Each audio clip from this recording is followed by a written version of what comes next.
ఇప్పటి వరకు తెలుగు సినిమా ఇండస్ట్రీలో చాలా మంది నటులు వాళ్ళకంటూ ఒక ప్రత్యేకమైన గుర్తింపును సంపాదించుకుంటూ ముందుకు సాగుతున్నారు.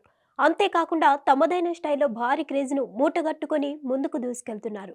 మరి ఇలాంటి సందర్భాల్లో స్టార్ హీరోలు సైతం వాళ్ళకంటూ ఒక స్పెషల్ ఐడెంటిటీని ఏర్పాటు చేసుకోవడానికి విపరీతమైన ఆసక్తిని చూపిస్తూ ముందుకు సాగుతున్నారు. తెలుగు సినిమా ఇండస్ట్రీలో మెగాస్టార్ చిరంజీవికి మంచి పేరుంది. ఆయన ఇండస్ట్రీ పెద్దగా చెప్పుకుంటారు. ఆయన చేసిన చాలా సినిమాలు ఇండస్ట్రీలో మంచి విజయాలు సాధించాయి.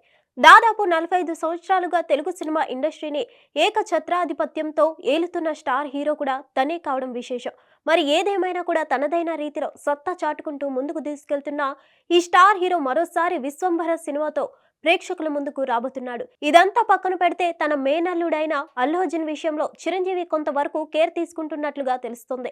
ముఖ్యంగా అల్లు అర్జున్ పుష్ప 2 సినిమా రిలీజ్ సందర్భంలో సంధ్య థియేటర్లో జరిగిన ఘటన విషయంలో ఆయన జైలుకు వెళ్లాల్సిన పరిస్థితి వచ్చే అవకాశాలైతే ఉన్నాయి. మరి దానికి తగ్గట్టుగానే ఈ కేసు విషయంలో ఆయన సీఎం రేవంత్ రెడ్డితో మాట్లాడినట్లుగా తెలుస్తుంది.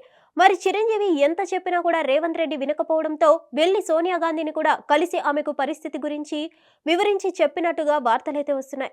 మరి ఏదేమైనా కూడా అల్లు అర్జున్ జైలుకు వెళ్లకుండా కాపాడే ప్రయత్నంలో చిరంజీవి ఉన్నట్లుగా తెలుస్తుంది. మరోవైపు చిరంజీవి సోనియా గాంధీని కలిసినా కూడా రేవంత్ రెడ్డి అసలు ఎవరి మాట వినడం లేదనే వార్తలైతే వినిపిస్తున్నాయి.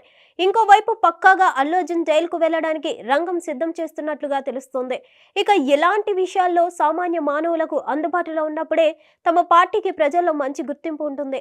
అలాగే ప్రజల పక్షాన ప్రభుత్వం పనిచేస్తుందనే పేరు కూడా వస్తుందని తను వివరణ ఇచ్చుకున్నట్లు తెలుస్తుంది. అంతేకాదు సోనియా గాంధీ కూడా ఎలాంటి నిర్ణయం తీసుకోకుండా కామ్ గా ఉంటుందట. ఇక ఇప్పుడు పుష్ప 2 సినిమా సూపర్ సక్సెస్ ని సాధించినా కూడా అల్లు అర్జున్ కి ఆనందమైతే లేదు.